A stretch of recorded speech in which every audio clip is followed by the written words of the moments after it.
Monsieur le ministre des Affaires étrangères de la République du Zimbabwe et président du Conseil exécutif, Simbarache Mubembenkwi,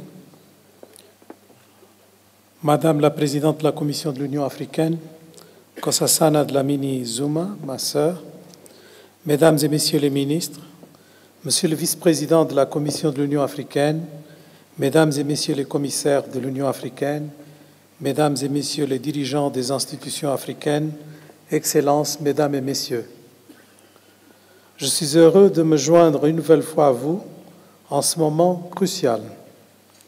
Pendant un temps, notre enthousiasme face aux bons résultats économiques du continent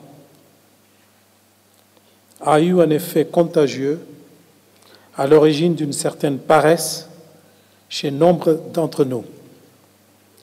C'était comme si la voie vers un nouveau statut du continent était toute tracée, même si nous étions quand même tous occupés par l'adoption de nombreux cadres et stratégies centrés sur la nécessité d'une réelle transformation structurelle.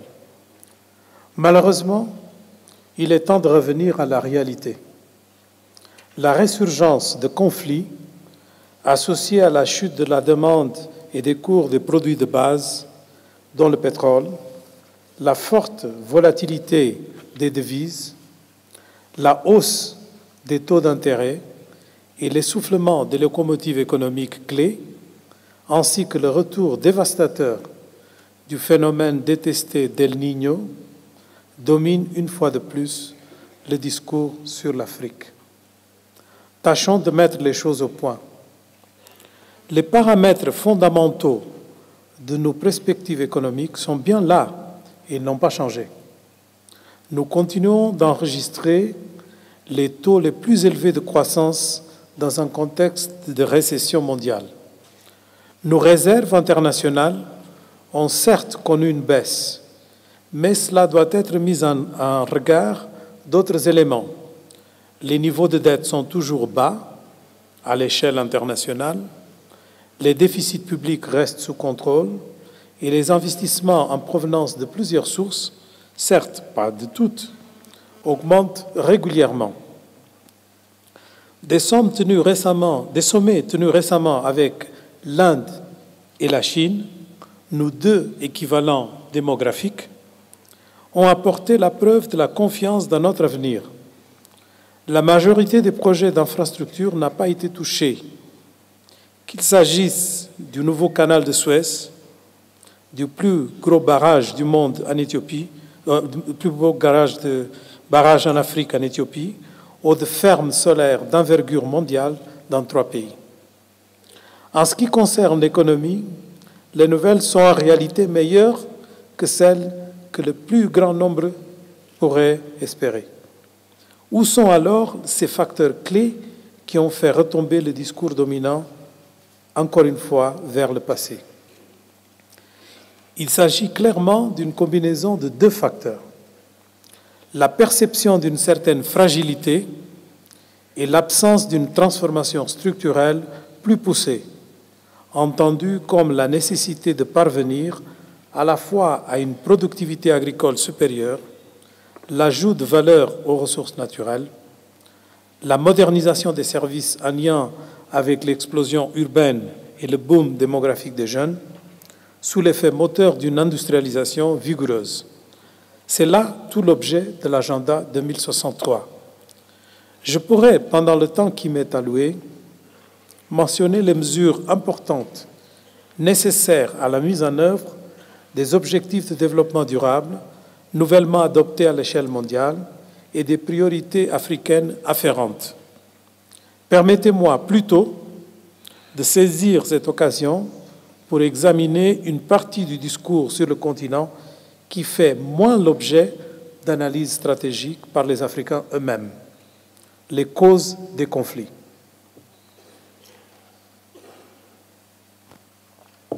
Ladies and gentlemen,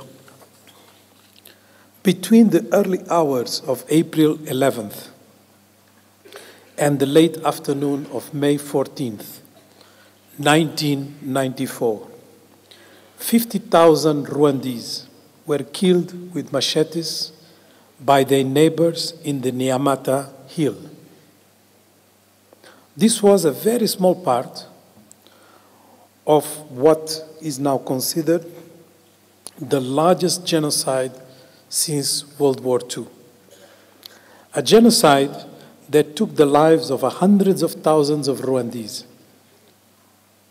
This shocking reality requires for us to understand why was this possible. One participant in the brutal killing said, "Rule number 1 was to kill. Rule number 2 didn't exist." Do we recognize on what we call terrorists, be it Al-Shabaab, Boko Haram, or those who perpetrate the carnages in Central African Republic or South Sudan, a similar rule booking? Killing without remorse, doing it like a job, better than planting or surviving in the periphery, and then have a good drink and laugh at the panic provoked and media attention. How can this happen? How can this continue to happen? Ladies and gentlemen, huge differences in the distribution and exercise of political and economic power result in violent conflicts, in absence or failure of a political mechanism to address inequality. Inequality between groups, rather than individuals, is probably the foremost cause of conflicts in Africa. It exists on 3 mutually reinforcing levels: economic, social, and political. Relatively deprived groups seek or are persuaded by their leaders to seek redress. Privileged groups may also be motivated to fight to protect privileges.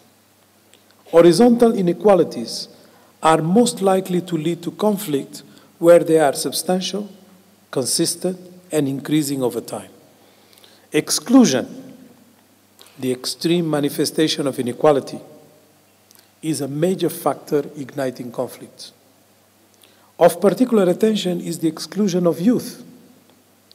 Uneducated or unemployed youth is a common characteristic to countries experiencing conflicts. This marginalized and excluded fraction of the population has been more prominent in the conflict as combatants and least visible during peace. Very often, the richest regions in minerals, oil and gas, and which contribute most to national revenues, are the poorest in terms of social development and general well-being. The collapse of state institutions, translated by its inability and ineffectiveness to provide basic services or security, has proven to be an important trigger to conflicts. Social stability is based on a hypothetical social contract between citizens and government. People accept state authority so long as the state delivers services and provides reasonable economic conditions. With economic stagnation, decline, or worsening state services, the social contract breaks down and violence is likely to occur. The collapse of infrastructure completes the erosion of state authority. The combination of a breakdown of institutions and physical infrastructure, coupled with the use of ethnic violence, creates the conditions in which violence becomes self-sustaining. Evidence suggests a higher incidence of conflict among countries with low per capita income, life expectancy, and meager economic opportunities. Ladies and gentlemen, of the 54 African states, only eight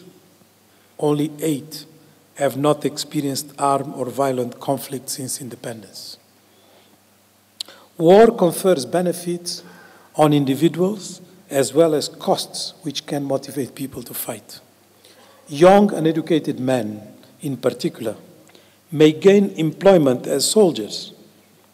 War also generates opportunities to loot, profiteer from shortages and from aid, trade arms, and carry out illicit production and trade in oil, drugs, diamonds, timber, and other commodities. Where alternative opportunities are few because of the low incomes and poor employment, and the possibilities of enrichment by war are considerable, the incidence and duration of wars are likely to be greater. This greed hypothesis, as it's based in rational choice economics, very often political leaders deliberately rework historical memories to engender or strengthen cultural identities in the competition for power, but more importantly for resources, and justify the recourse to violence because of economic interest. Environmental stress can be a serious catalyst for violence too, especially when people seek alternatives to desperate situations, while resource-rich give strong motivation to particular groups to gain control over such resources. This reality is maximized by illegal trade and financial transactions that are depriving the continent of over $50 to $60 billion every year. Results show that economic performance of conflict areas is, on average, 10% below that of conflict-free areas in most GDP performance categories. A study estimated a loss of $284 billion in constant 2000 rates for 23 countries involved in conflict from 1990 to 2005 in Africa. This figure represented then an average annual loss of 15% of their GDP. Regression analysis indicates a loss of about 2.2% growth in these countries due to conflict. The interrelated nature of African economics also means that the costs of war within a sub-region generally result in economic costs for neighboring countries. These include production losses through loss of opportunities deriving from illegal migration, trade losses, increased costs of security and policing, and the cost of supporting refugees. In Niger, real GDP growth reduced to 3.6% in 2013 after expanding by 11.1% the year before, 2012. In Mali, the series of events triggered by 2012 outbreak of conflict and insecurity led to falls in government resources and expenditures by at least 30%. In DRC, internal investment as a percentage of GDP dropped from 31.6% in 1997 to 17.7% in 1998, before attaining its lowest level of 2% in the year 2000. Libya oil output has shrunk to less than 400,000 barrels per day from about 1.7 million barrels per day before the outbreak of conflict. As a result, GDP contracted by an estimated 24% in 2014. The government accounts are expected to post a deficit of about 80% of GDP this last year, with the current account deficit exceeding 60% of GDP. The message is clear. African priorities either deal upfront with the causes of conflict, or everybody will pay the price for the fragility perception. It is true that countries in Europe, Asia, or the Americas were stabilized only after prolonged wars that were fomented by the same ingredients of inequality and exclusion. They evolved to create better institutions, regulated markets, stabilized security. But it is also true that when it happened to them there was no universal telephony coverage or global media 24 cycle. A continent with more conflicts and affected people than Africa right now continues to be associated with progress and change. I'm talking about Asia. If Africa wants to follow suit, there is a need for boldness, a common security framework, and squarely accept the challenges of exclusion and managing diversity. That is the only way one deals with die-hard perceptions, particularly about Africa. Rule number 1, to kill. With rule number 2, with no rule number 2, is still mobilizing far too many in the continent. We need Africa to focus on the why and not allow this pervasive virus mentality to rotten past decade and a half achievements. Ladies and gentlemen, a virus is basically a microinfection agent that replicates only inside the living cells or other organisms. Viruses can infect all types of life forms. Even if they are not inside an infected cell or in the process of infecting a cell, viruses exist in the form of independent particles. Viruses spread in many different ways, but they do have a pattern. It is known that virus can come from far away. The good news is that viral infections in humans provoke an immune response that usually eliminates the infecting virus.